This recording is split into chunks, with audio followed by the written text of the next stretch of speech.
we are going to, I think, the new session. We will have this annually, probably in the fall as we move forward, but we're calling it the annual general meeting. And it's our opportunity to go over with the group in a public forum a report that's produced every year and really doesn't get much airplay at all. And that's the Cardiac Sciences Annual Report. All the departments at the university do these reports. And we thought it would be a good opportunity at one of our ground rounds just to present some of the information, talk about what's going on in the section. And a big part of this is feedback from the group. So we have a fair amount of time for discussion, and we'll open that up once we've presented a little bit of information. So I'll start off by introducing Dr. Karyachin, who's our department head and was responsible ultimately for the production of the annual report and arranging the annual general meeting. So Vikas, you have the floor. Thank you. Thanks, Andrew, and thanks everyone for attending in person and online.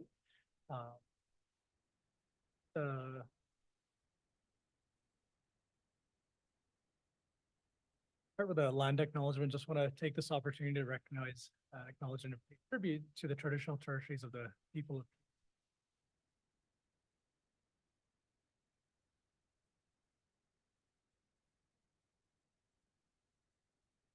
Andrew sort of discuss a bit of the background. So yes, so every department produces this report. It's presented at a meeting to AHS and EOC leaders.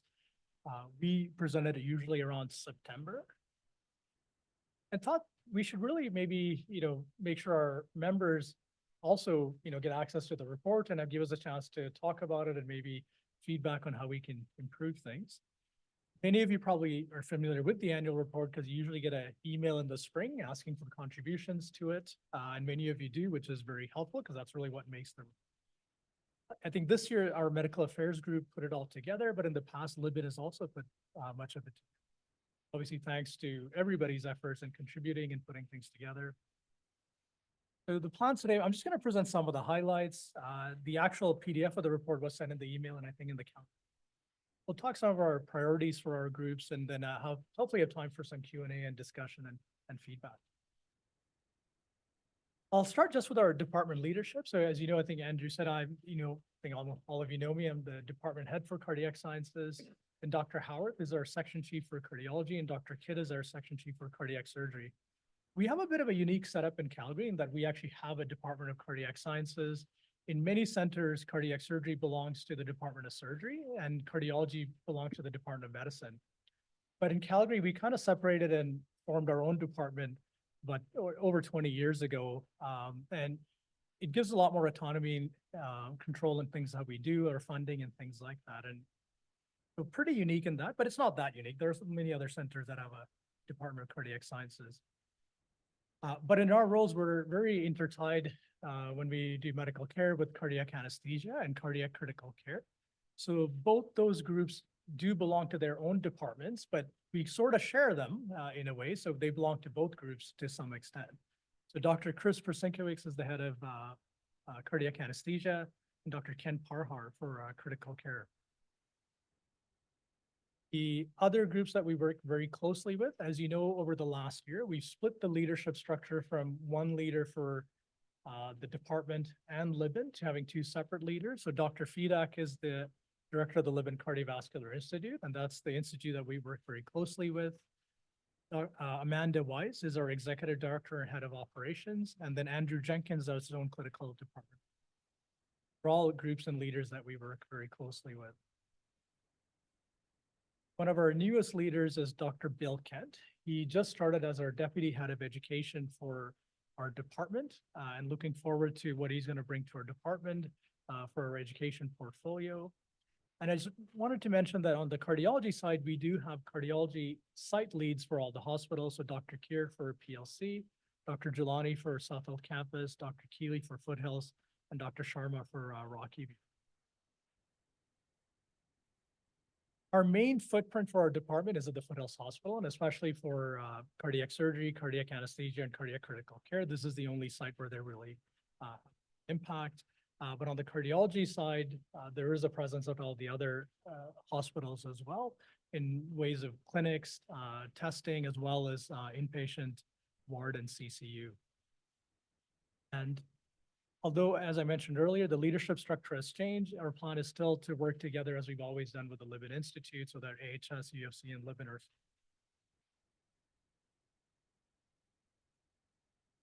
In terms of some of the values for our department, this was actually made by the leadership before I came on, I think after the end of COVID.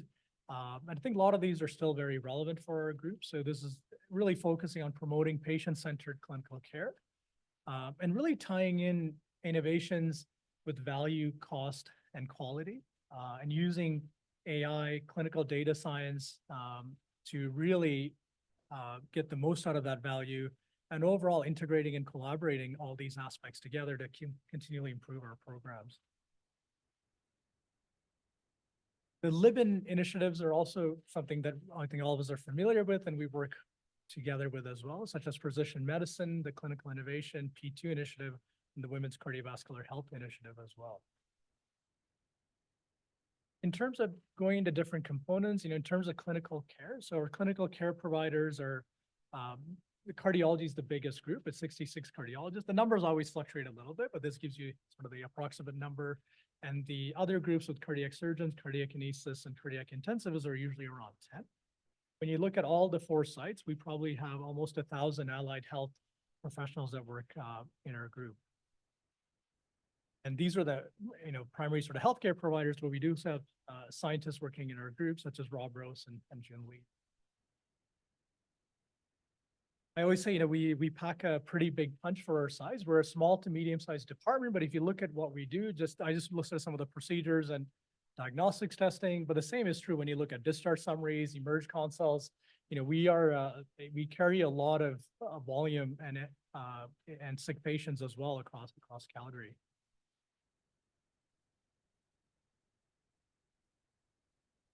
I'm always impressed, even in the middle of COVID and all the things that are happening, our group is still innovating on multiple fronts. We just started in the spring, the cardio neuromuscular clinic at the Peter Lougheed Hospital with Dr. Kamenish and Glenda DeRupt, who's one of the operational leaders there, to manage patients with neuromuscular disorder and cardiac complications. The other big issue that's, sort of in the AHS sort of newsletters and things is the night coverage. Obviously, we have resident trainees, but on top of that, we use clinical assistants, nurse practitioners, and extenders. This is, he was a lot from Andrew Howarth, Andrew Jenkins, and many others in trying to make this work to make sure we have adequate night coverage. And there's always work in progress because things always are dynamic and changing.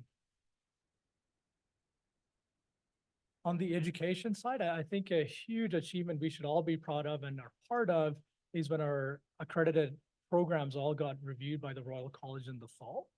So that's cardiology and cardiac surgery for residency programs. And then EP has a area of focused competence diploma from the Royal College as well.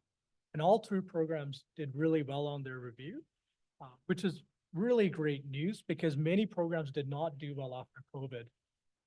When you do well, you only get reviewed by the Royal College every 8 years. Otherwise, it becomes a lot more frequent and a lot more reviews. So we can sort of sit back and relax for quite a few years now.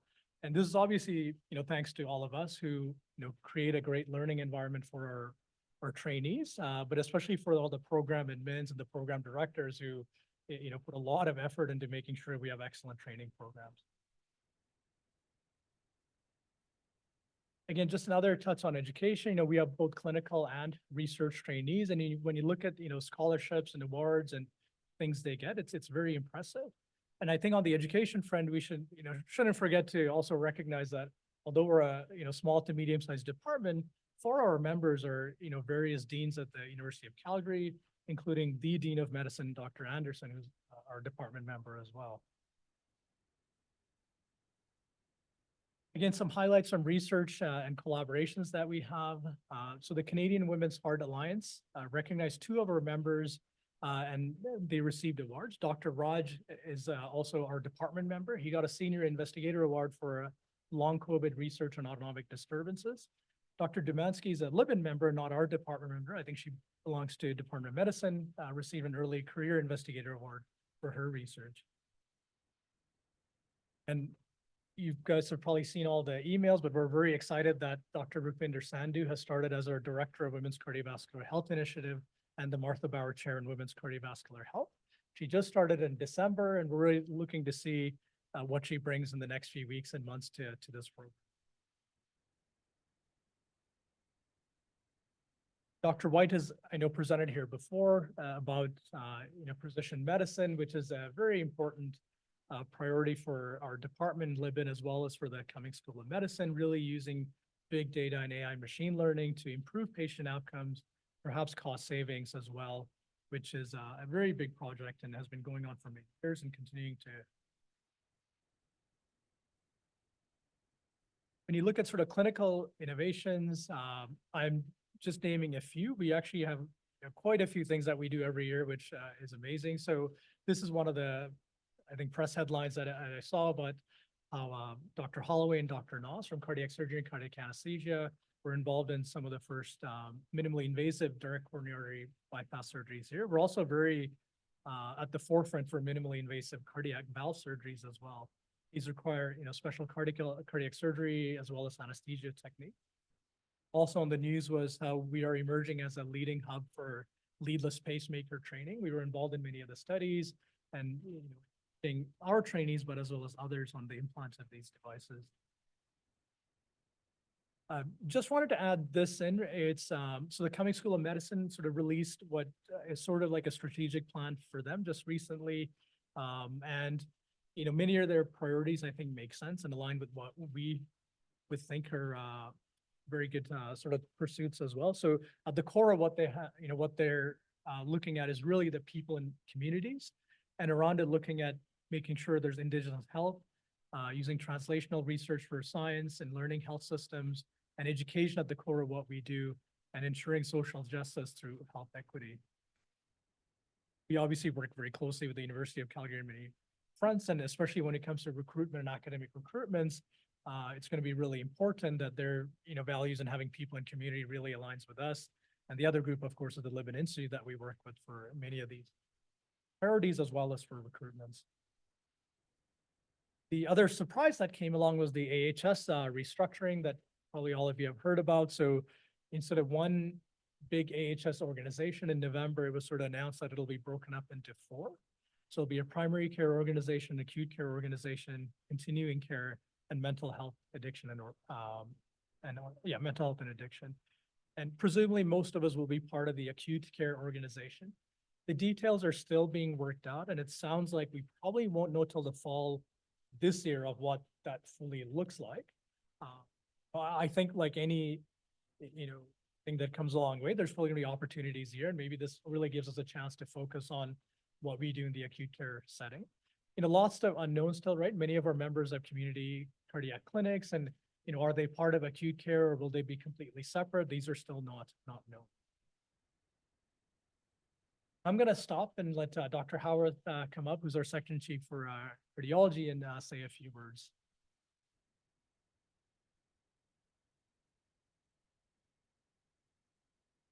Thanks so much, Vikas. So I am going to talk about the section of cardiology and our last year. Vikas and I started in our roles just a little bit over a year ago. And when we took on the leadership positions, something that we were aware as being a problem, but really was a much more acute problem than we fully understood, was the manpower, the human resources shortfall we had. We had problems with staffing across the board, and this was impacting the ability of cardiology, cardiac sciences to really move forward with their mission. When you think about cardiology, cardiac sciences as an organization, it isn't really about simply coming into hospital and providing care. Our organization doesn't need to exist to do that kind of thing. We could have individual contracts with individuals to come into work, do their jobs, and go home. What a organization allows us to do is innovate, educate, and move forward in ways. And in order to do that, we need the groundwork set up properly.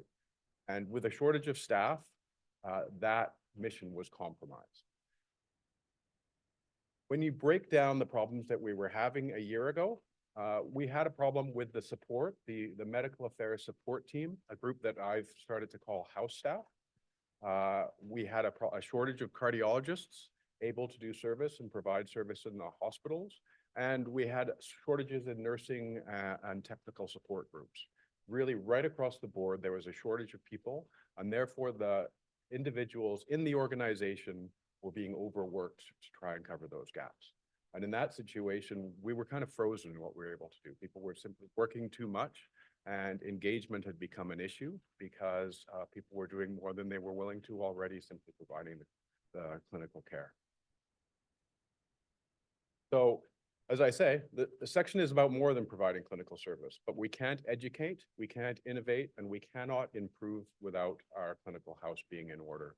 Really, that was job one, and that's what we've attempted to do over the last year. So I'm going to talk a little bit about kind of what we have attempted to achieve over the last year and moving forward with getting our clinical house and human resource. So we, most of you know, within cardiology, we have clinical associates, we have nurse practitioners who help us out in the hospitals, on the wards, on service. Prior to the last couple of years, really the approach of the organization, the approach of Alberta Health Services was that, these services were kind of nice to have. The cardiologists would come in on service, and wouldn't it be nice if they had a little bit of help at night? Wouldn't it be nice if they had some help during the day? Vikas and I have tried to shift that mindset to say that cardiology services at all the 4 hospitals require a house staff, require people there 24/7 in order to support the cardiologist. Not a nice to have arrangement, but a must have arrangement in the operation of hospitals. So that's the shift that we're trying to drive forward to make this a robust and reliable system. And that's still a work in progress, but hopefully we can get there. This is the model that we have for our house staff. The Foothills Hospital has the CCU, and there's always a fellow and residence in the CCU, providing day and night coverage on the two CCU. On the ward, there is usually a cardiology fellow on the ward services for the general cardiology services. There are residents on the ward, typically our R3s from internal medicine. And in addition, there is a daytime position, a day clinical associate, and a day nurse practitioner supporting the red team. So that's the structure at the Foothills at the moment. At the Peter Lougheed, again, there were first-year residents in internal medicine on the service. Pretty much every month, there's a number of residents, varying numbers, but generally they're there at the Peter Lougheed and operated out of the CCU and do consults. We now also always have a day CA there and always have a night CA there. Rocky View is typically a nurse practitioner operated model. And there are 2 nurse practitioners working during the day on the general cardiology services. They distribute themselves, usually one in the CCU and one up on the wards at the Rocky View. And on call at night, there's either a clinical associate or a nurse practitioner. South Health Campus, also, we've reinitiated the nurse practitioner model there. There is a nurse practitioner on the ward. Actually, there's 2 at the moment. And then there's also a clinical associate on call every night. So this is the model that we're pushing forward, and it is a 24/7 coverage model. And we hope to eliminate all gaps in that. Providing coverage when people get ill, when things happen, has been the real challenge of the model. We actually do have a second person on at PLC or Rocky View at night that hopefully provides some redundancy, but occasionally gaps do form, typically about once a month, I would say, maybe slightly less, where we simply can't provide coverage. In that circumstance, we have been putting the South Health Campus on cardiac diversion, i.e. closing the hospital at night to admissions to cardiac.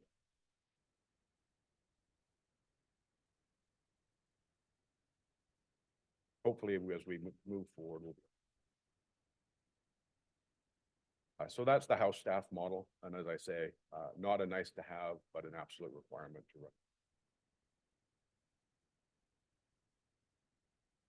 Now, moving on to cardiologists. What you have on this slide is the last 10 years of cardiology staff turnover. And as you can see in the blue boxes at the top, our subgroups, interventional, the heart function group, and electrophysiology, have kept their houses in order. Their retirements and hires are roughly matched. Okay. However, in the general cardiology pool, in spite of the population growth in Calgary, we've actually been dropping. We are down 5 cardiologists from where we were in 2013. So our general cardiology pool actually has not been keeping up. We've allowed a deficit to form. And this is a big part of our problem, is that we allowed this deficit to form in the general cardiology pool. Another sore spot for us is in our academic medicine plan. Outside of the subspecialties, we've had a number of retirements of academic cardiologists, researchers from the program, and we essentially have not replaced them. We've lost 12 AMHSP physicians. These were typically researchers, and we've only managed to replace 6 of them. So, you know, our academic mission is definitely lagging as well. So, you know, these are 2 sore spots that we really need to address. So when you do some modeling and look at what cardiology staffing is required, each inpatient service line requires 6.5 cardiologists. And that is based on a long-standing understanding in our section that the ideal number of service weeks for a full-time clinician is about 8, okay? So 8 goes into 52, 6.5 times. Okay, so to form a service line, we require 6.5 cardiologists. We have the 4 undifferentiated hospital services at each of the sites, and then we have the 2 CCU lines. So our general cardiology pool runs 6 services. In order to make that work, we need about at least 6 academic cardiologists who carry kind of a 2/3 to half load. And about 36 fee-for-service cardiologists, full-time clinicians operating. So that's the ideal state, about 40 cardiologists altogether within the section. What are we operating on? Well, we currently have about 32 cardiologists performing general services. So we're at least 8 behind staffing levels. We have 27 fee-for-service cardiologists doing general service and 5 AMHSP and we continue to lose some of those people. So we need to grow. We need to hire, and in a minute, I'll talk about that. We are aggressively hiring and having some success on that front. Going forward, the Foothills general cardiology service has become completely overwhelmed. We have a model where a general cardiology service provides an inpatient ward service for patients and does all the consultations on general cardiology within the hospital. That service, quite frankly, does far too much work for a single. So we have been on and off at trying to form a consult service. So the purple service breaks off and becomes simply an inpatient admitting service, and we have a separate cardiology consult service line. Many of you are familiar with that. We run it in the spring when we have a shortfall of residents because it becomes absolutely necessary. But ideally, once some of our human resources issues are settled, it is my full intent that the cardiology consult service will be a question of being able to get. But we'll get there, either volunteerism or a little bit of arm twisting. We'll get that. Looking a little bit further forward, ultimately, I see that either the Peter Lougheed Hospital or the Rocky View will become a 2 cardiologist site, having both a CCU service and a ward service operating at the site. We're kind of in the very early stages of those discussions, what that would look like. But once we have our current lines fully staffed, I do see the development of either the Lougheed or the Rocky View of a second service line. So that's kind of what the intermediate term looks like for cardiology as far as human resources go. So recruitment, I mentioned that it's going fairly well. We're very actively recruiting at the moment. We have 4 individuals who are interested in coming into Calgary, and as far as the acute care AHS side of the hospitals are concerned, 4 of these individuals will be general cardiologists, operate on general services, and hopefully will all of those over the course of the spring. Most of those individuals will be coming and presenting here on Tuesday mornings rounds. Get to know them. We have 1 potential candidate, a structural heart imager, who is interested in coming and helping us with our MitraClip program. This is an echocardiographer who's currently at Columbia University in New York, training with Elizabeth Hahn on MitraClips, and we're hoping to be able to bring that individual in. They would also help out with general cardiology services.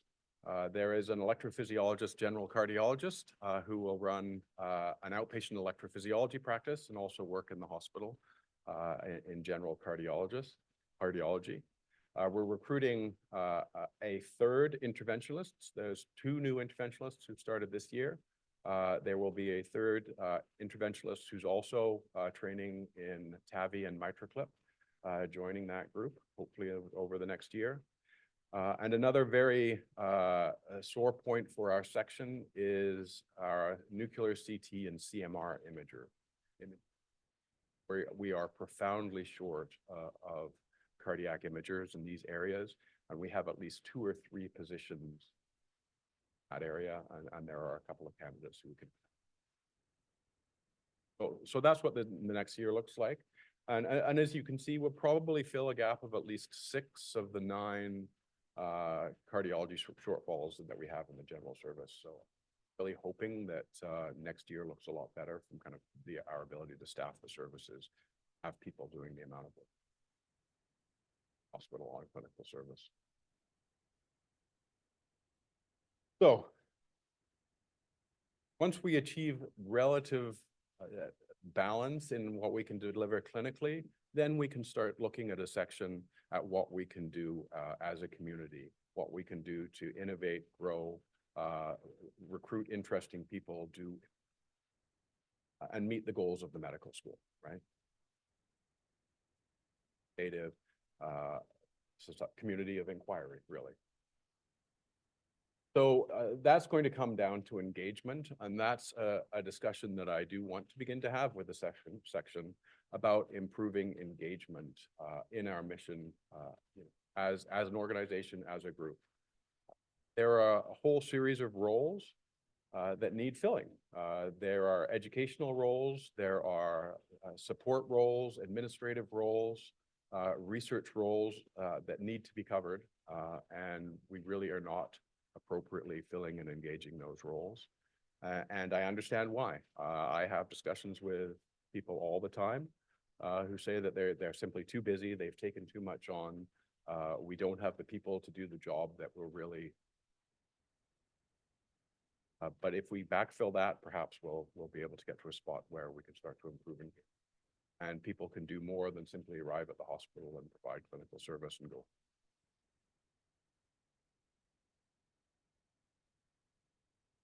So that ends my segment. I think we'll move on to Bill and just have a few words cardiac surgery, and then we'll open the floor to questions. Okay, thanks. Morning, everyone. I don't have any slides, but I wanted to really highlight the two aspects as in my role as section chief in cardiac surgery. So I want to first start by saying what an honor and privilege it is to work with the other leaders that I work with, how personally and professionally I feel supported by Vikas, by Andrew Howarth, Andrew Jenkins, Amanda, Ken and Chris and Monique Babin. Just it's the people that I work with in the admin manager sort of section chief role are really, really wonderful people to work with. And it's I just wanted to highlight it makes the role satisfying and gratifying to get to know all these men and women at that level. So I wanted to really highlight that. And then secondly, I wanted to highlight, I thought, the collaborative parts of surgery and cardiology. So I created a list. I didn't put any names down, partly because I didn't want to miss anybody. And somebody said, oh, he didn't mention my name or something like that. So I just wanted to list the things that have been ongoing and that are future on the horizon. So for example, the mitral clip team has done, I think, 4 cases now. And so that's a real beginning to get that technical procedure done in addition to assessing the patients. There's a likelihood on the horizon that one of the surgeons will be involved in transfemoral TAVI in addition to extra anatomic axis TAVI.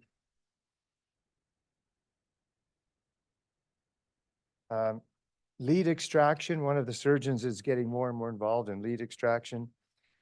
I want to highlight the triage rounds and how good a forum I think those are for patient care and for the collaboration between cardiology, surgery, and others. Ventricular assist device has been an ongoing collaboration. And then the last one, I might miss one that somebody's already saying, but the last one is the shock team that's kind of in the last 1 to 2 years really, starting to function, to my way of thinking, at a pretty high level. And I bring up collaboration because when I kind of just lie in bed thinking about this stuff, I see the point of cardiologists saying, well, the surgeons are just kind of going into our traditional territory, and I think to some extent that's true, and I hope it's a good thing, and I hope it's the right thing for physicians and for patients. And then the other thing that comes to mind is when we work in our own area, we can forget, for example, the shock team, and I was. I don't know how many surgeons are on I better be careful what I say, I guess, but it's just interesting when you kind of step back and look at collaboration. So collaboration is really good when it benefits your section, right? Like that's all really good, but what about the other side of it, right? And so I think that, the department structure, for the reason I bring up shock team is, well, maybe an interventionalist can safely put somebody on ECMO while the surgeon's driving in, or maybe even without the surgeon's circumstance. Well, what? That's going to happen? Well, we've got surgeons doing other things, right? So it's when I think back to Vikas' initial comments about having surgeons in the same department as in the cardiac sciences department, I think all this really just leads into the collaborative aspect. And I think that's part of the future. I think that the leaders that are in place are really, really supportive of collaboration. I know operation administration, I think, is really supportive, just trying to get the best job done for all the people we looked after. So that's all I had to say, and I'm happy to answer any questions.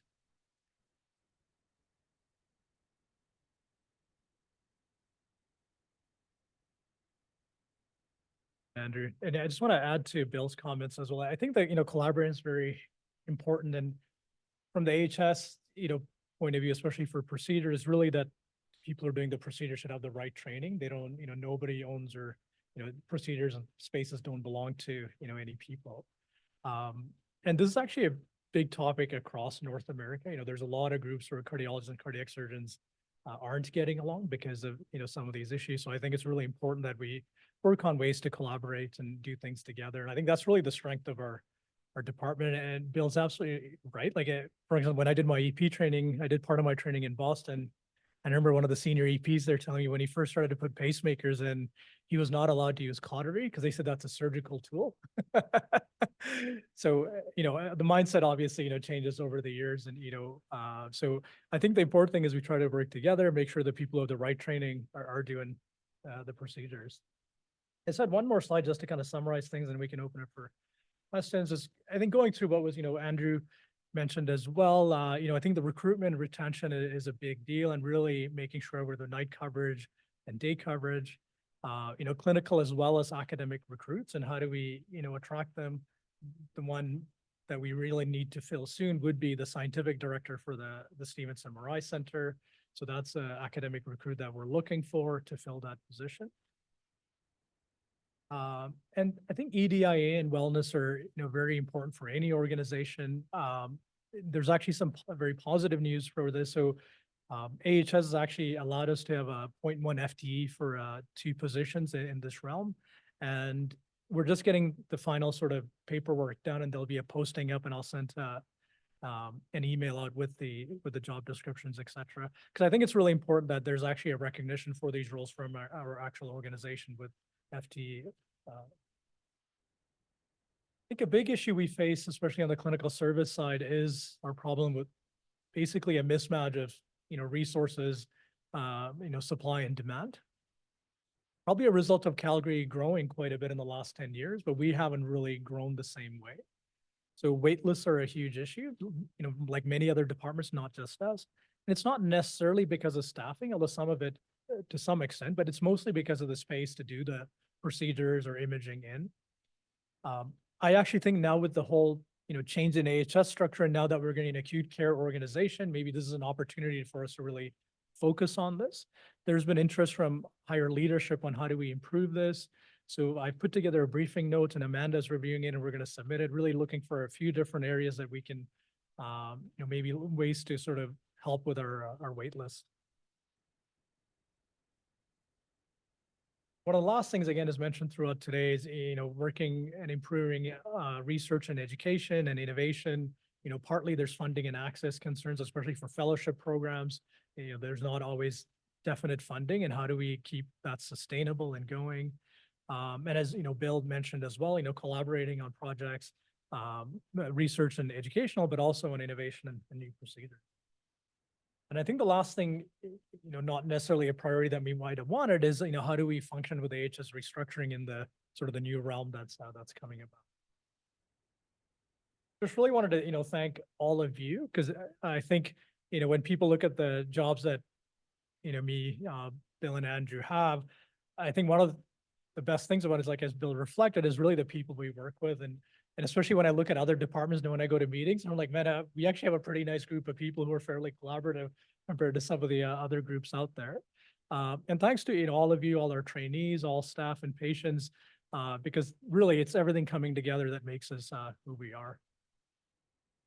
We will stop there, and if there are any questions, we can take them now. Sure. And if there are any tough questions, that's for Bill and Andrew.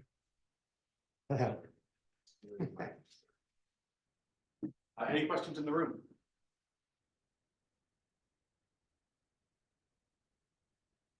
And at this, but maybe more to cost. So you mentioned the deficit in academic hiring and the loss, the negative balance of the images.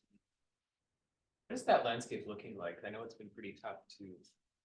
Yeah, good question. So on the cardiology side, there's 2 aspects, and Andrew can comment more as well, because we spend a lot of time, talking about this. There's a few different realms, so it's a little bit consistent with what's happening across. But there are new AMHSP programs being developed that never had AMHSP before. So there is still interest in that from different groups. When we look at our own AMHSP program, it was made in 2008, and there's been no changes to it since then. So it's probably the only group where there's been no increase in, pay for now, 14 years. And the leadership and the government recognize that, and I'm told that the cardiology AMHSP is going to be reevaluated probably within the next year or 2. With increase in amounts, but also increasing the starting, because right now we have, as you know, about 13 different levels. What they'll probably do is actually go down to about 6 levels, because it's hard to get new recruits to come in. I mean, if they're truly, academic and that, they want to be, 75%, non-clinical, it's probably still appealing. But if you're kind of in the borderline, which many people are when they start on, then they kind of change over time. The difference is pretty big if you go into a fee-for-service environment versus coming to the AMHSP. So the idea is really in 1 to 2 years when we readjust things, especially in that beginning, that gap won't be as big. Then over time, that'll get better. So there is some good news coming. And I think that's probably will be helpful on the one aspect. But the other aspect is really, maybe, how do we encourage our trainees and locally to build some of that up as well? And again, looking at really actually at recruitment, I think one of the advantages we have in Calgary is, we're a great center, but we also have an advantage that our cost of living is still kind of reasonable compared to other major centers like Toronto or Vancouver. So that is some leverage we can use in attracting people and even, attracting people from the US. I mean, we haven't mentioned it, but there's some people from the US who are interested in coming and trying to, fill, how do we make sort of roles and, can they fill sort of niches that we're looking for? Okay, go ahead. Yeah, I mean, Vikas kind of described the issue I look at it, when you're talking to a new graduate, they look at, what kind of job they want to do. I want to practice this way, I want to do echocardiography and a certain amount of hospital work and run it. And then they look at the kind of pay models, and they think that's option, right? And part of the problems that we have in the alternate relationship plans is someone going through that process. The answer is obvious unless they have very, very strong kind of research. They are looking at spending the majority of their career not practicing cardiology, but people who want to spend the majority of their career practicing clinical cardiology. Our alternate payment plans are not competitive in the least. Vikas and I have spent a lot of time over the last year convincing powers that be that is. I don't think that they fully recognize that what kind of situation you're feeling. And with people in the conversation as well, why on earth would I ever? I mean, it probably shouldn't be for that anyway, right? So I guess my real question is, let's say you dupe some people into signing up. Are those positions actually available? Yeah, okay, so the size of the program, and our program is cardiology and medicine. And that size has been frozen, I think, at about 220 positions for getting on a decade now. So what's happened in the programs, it used to be, when you and I joined many years ago, you kind of came into the program and you said, okay, well, here's someone who wants to do the AMHSP, we'll just create the spots and the program will grow accordingly. Then it became frozen, and then positions started to be gained. And that's the world that we live in. And yet, if you go back to my slide, we're kind of -6 in the AMHS. And those positions were kind of gained off, and there's this discussion that goes on, well, how many spots do they owe? And the answer is they acknowledge that there are a number of spots of ours that are empty, but not many, and it seems to be targeted all the time. Will the government suddenly say the program needs to grow? I've always hoped that would be the case, and it seemed logical that at some point they'd say that there's growth, but year after year, the government comes back and says, this is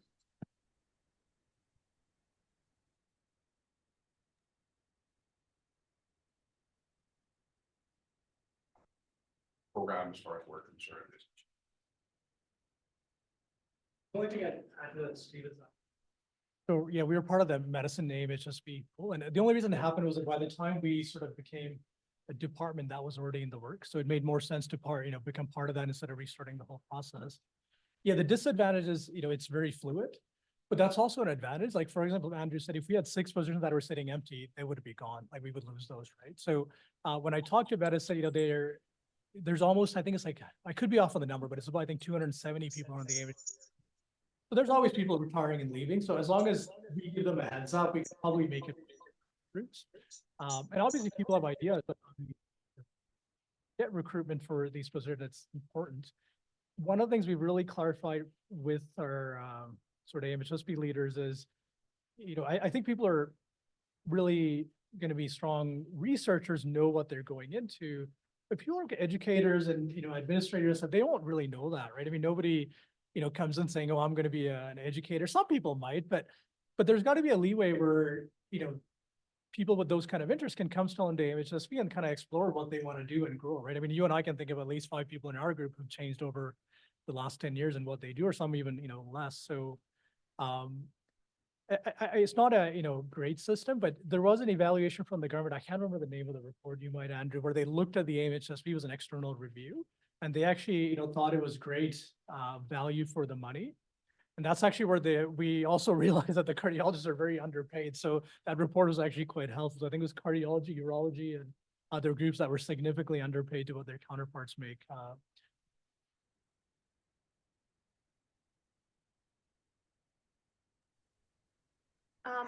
So you spoke about engagement, and I've talked to you about this as well, Andrew. I think one way to improve that is people aren't doing as much work, and so recruitment will help with that. But I could still see a scenario where then people are like, oh, okay, I'm gonna take a break now. So I guess what other ways do you think we can get people more engaged other than just lessening workload, which hopefully will happen? I think part of that, Kirsten, is to give people a sense that they can achieve something, right? I'm not quite sure how to get that message out, but I think that that's a big part of it. And what I hear from people is, especially the more senior people. Well, I tried to do this. For many years, I pounded my head against the wall and I couldn't make any progress, right? That's another side of it is, why was the organization not able to respond to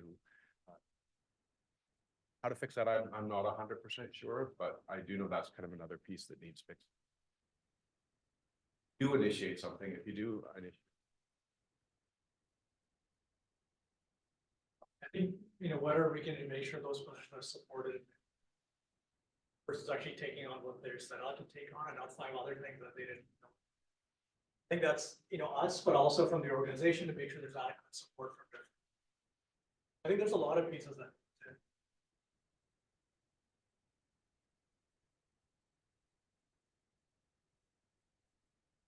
People want to put things in the chat. That's great. Is Catherine?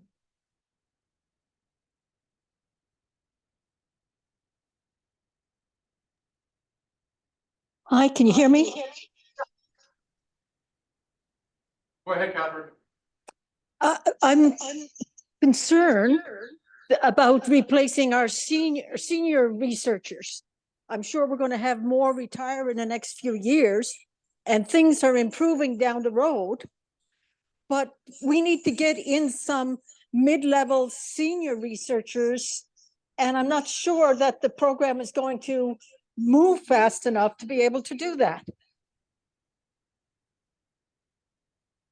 Yeah, it's a good point, Catherine. We're not going to let them retire, obviously. That's the first strategy. No, I think your concern is very valid, and I don't think we have any, great ideas instantaneously to make that happen. I think we, put all the support in place, and there are things coming down the line. And certainly if you or others have ideas on, what we can do to, help with that.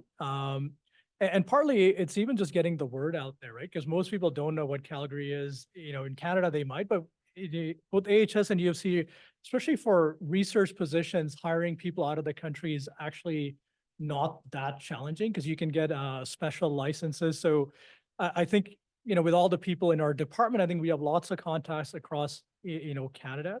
Although we complain about the AHSB dollars, when you look at other countries, it's actually quite a bit better than what most researchers, cardiology researchers or cardiac surgery researchers would make.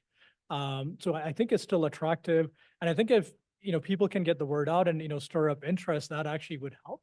We actually had somebody come here and give rounds from the US, and they're hugely interested in coming back. They're a very high profile researcher in the US. So we're looking at ways to see how do we make that work. So I think those are strategies we could use, because if they don't even know we exist, then it's really hard to bring people on. So I think I would request all of you, if you know people are a good fit, even if we're not looking for that exact position, but if it's going to add to what we have, we could probably look at, is there a way we could make that work? The main, one of the main strategies for the University of Calgary for CSM in their planning is actually recruitment as a way of bringing new innovative ideas and, expanding what we have. So I think, we all recognize we need a way to do that. I think it may come down to more than money. I think we may need to make some structural and other changes that we have not been willing to make in the past, because all of us cannot look the same. Yeah, that's a good point. And that might be something we have to look at, how different can we be? And that might be something we need to look at, but I don't think that's the only issue, right? I mean, most people in most centers still do what most of us kind of do when I ask around, especially in the US. I mean, the Europe might be a little bit different.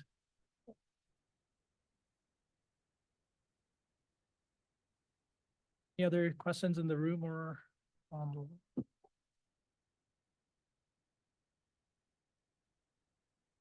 Well, thank you all for coming, and we'll hope to do this again next fall, but as you know, our doors are always open. So if you have ideas on thoughts and things we can do to, improve things, any sort of feedback, please let us know.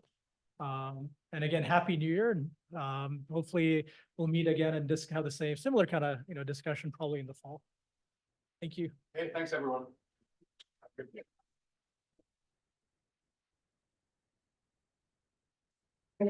day.